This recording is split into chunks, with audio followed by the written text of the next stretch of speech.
Le test que l'on va faire ce matin, c'est un test pour illustrer le déphasage. Le test consiste à prendre une faible quantité de ouate de cellulose dans sa main, à une densité égale à ce qu'elle peut être dans un comble. On prend dans la main la ouate de cellulose et on va appliquer une flamme d'un chalumeau à 2000 degrés directement sur la ouate de cellulose. Donc là on va pouvoir voir déjà que elle s'éteint toute seule, mais ce n'est pas le but du test. Le but du test c'est de montrer que la chaleur ne traversera pas. Avec la flamme directement et la main derrière. Donc la chaleur ne traverse pas, c'est ça le déphasage. Les fibres de la ouate de cellulose empêchent l'air chaud de traverser. Exactement ce qui se passe en été quand le soleil frappe sur les tuiles et qui fait 60 degrés dans les combles, la chaleur ne traverse pas. Ou en hiver quand il fait moins 5 degrés dans vos combles, et que là vos 23 degrés vous voulez les garder à l'intérieur. Il se passe la même chose. C'est un test qui montre bien que si une flamme à 2000 degrés ne traverse pas, la chaleur chez vous va rester à l'intérieur. Ça fait à peu près 2-3 minutes, donc on va regarder ce qui s'est passé à l'intérieur. Donc là, on ouvre le paquet de ouate qui a été au contact avec la flamme et on se rend compte que finalement la chaleur n'a traversé que 1 cm. Donc c'est ça le déphasage, c'est ça. C'est la capacité du produit à couper la circulation d'air chaud à l'intérieur.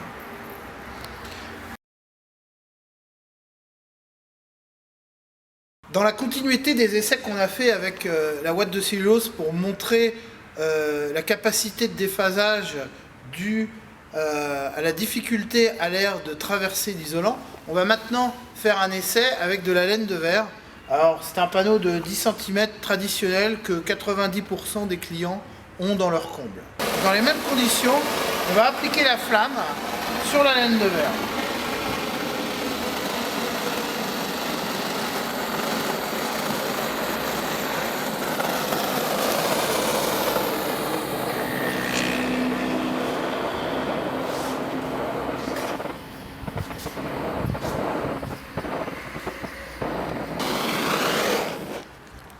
Donc l'expérience qu'on vient faire nous a donc démontré que l'air chaud traverse très rapidement l'isolant en laine de verre, faisant fondre les fibres, et on a traversé une couche d'à peu près 10 cm de laine de verre en 30 secondes. L'air chaud traversant très vite la laine de verre, le déphasage est très court, et donc ça impacte réellement sur la consommation électrique à l'intérieur d'un logement.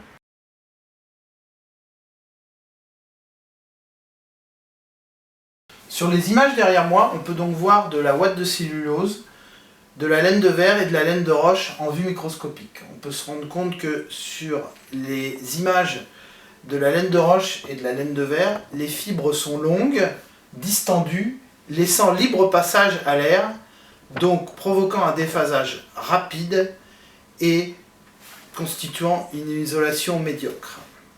Sur la vue microscopique de la ouate de cellulose, on se rend compte que les fibres sont organisées de manière à constituer des alvéoles emprisonnant l'air.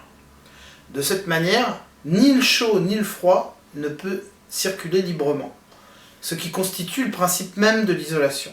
Nous avons apporté la preuve de l'importance de l'air comme isolant, à condition que ce soit de l'air emprisonné. Sinon, il se crée un pont thermique, l'air circule et emporte la chaleur avec lui. Nous pouvons dire que, de manière générale, les matériaux présentant le plus d'air emprisonné sont les plus efficaces. L'air est le meilleur isolant à condition de ne pas circuler. Et maintenant, pour illustrer concrètement mes propos, prenons une étude réalisée par l'Université du Colorado, qui a comparé 2 maisons construites à l'identique, l'une isolée avec de la ouate de cellulose et l'autre avec de la laine de verre. Le test met en évidence que la ouate de cellulose permet une économie d'énergie de 26,4% par rapport à la laine de verre. La ouate de cellulose installée dans un logement espace les périodes d'apport calorique en hiver, diminuant d'autant les factures d'énergie. En été, elle apporte du confort thermique en éliminant quasiment le cycle jour-nuit de variation de température, vous évitant les bouffées de chaleur de fin d'après-midi.